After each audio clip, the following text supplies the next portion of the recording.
Kottayam Baselios college autonomous പദവിയുടെ മറവിൽ പിൻവാതിൽ നിയമനങ്ങൾ നടക്കുന്നു. ഇതൊക്കെ സഭ അറിഞ്ഞാണോ നടക്കുന്നത്, അതോ കോളേജ് അധികാരികൾ തന്നിഷ്ടം കാണിക്കുകയാണോ? ഓട്ടോണമസ് കോ-ഓർഡിനേറ്റർ എന്ന പദവിയിൽ 40,000 രൂപ ശമ്പളത്തോടെ മുൻ പ്രിൻസിപ്പൽ ബിജു തോമസിന്റെ ബന്ധുവും കൂഞ്ഞാട്ടുകുളം സ്വദേശി പാത്രിയർഗീസ് സഭാ അംഗവുമായ ബിൻസ് ജോൺ എന്ന ആളിനെ ആരോരും അറിയാതെ കഴിഞ്ഞ ദിവസം കോളേജിൽ നിയമിച്ചു. ഈ തസ്തികയിലേക്ക് ചിലരെ വിളിച്ച് ഇന്റർവ്യൂ നടത്തിയിരുന്നു. ഇന്റർവ്യൂ നടത്തിയത് പ്രിൻസിപ്പലും വൈസ് പ്രിൻസിപ്പലും ചേർന്നായിരുന്നു. ഈ തസ്തികയിലേക്ക് ആളിനെ വേണമെന്ന് കാണിച്ച് പത്രമാധ്യമങ്ങളിലോ സഭാ പ്രസിദ്ധീകരണങ്ങളിലോ അപേക്ഷ ക്ഷണിച്ചിരുന്നില്ല. ശമ്പളവും അവർ തന്നെയാണ് നിശ്ചയിച്ചത്.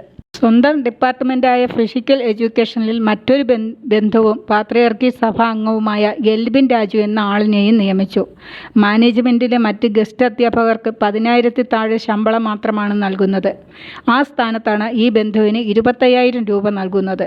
വീണ്ടും നിയമനം നടത്തുവാനുള്ള പോസ്റ്റുകൾ പത്രത്തിൽ കൊടുത്തത് കോട്ടയത്തെ ഒരു പ്രമുഖ വിദ്യാഭ്യാസ സ്ഥാപനത്തിലേക്ക് receptionist, office attender cum receptionist, hostel matron എന്നിവരെ ആവശ്യമുണ്ടെന്നാണ്.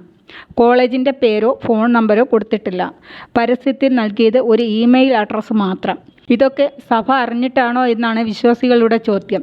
സംഭാവന കൊടുക്കാനും പിരിവ് കൊടുക്കാനും മാത്രം മതിയോ വിശ്വാസികൾ? സ്വന്തം സഭാവിശ്വാസിയെ നിയമിക്കുന്നതിന് പകരം നിയമിച്ചത് കേസും വഴക്കും അടിയും പള്ളിപ്പിടുത്തവുമായി നടക്കുന്ന പാത്രിയർക്കീസുകാരനെ. ഇതൊക്കെ കാണുമ്പോഴാണ് സഭാപിതാക്കന്മാരോടും നേതൃത്വത്തിനോടും വിശ്വാസികൾക്ക് പുച്ഛം തോന്നുന്നത്.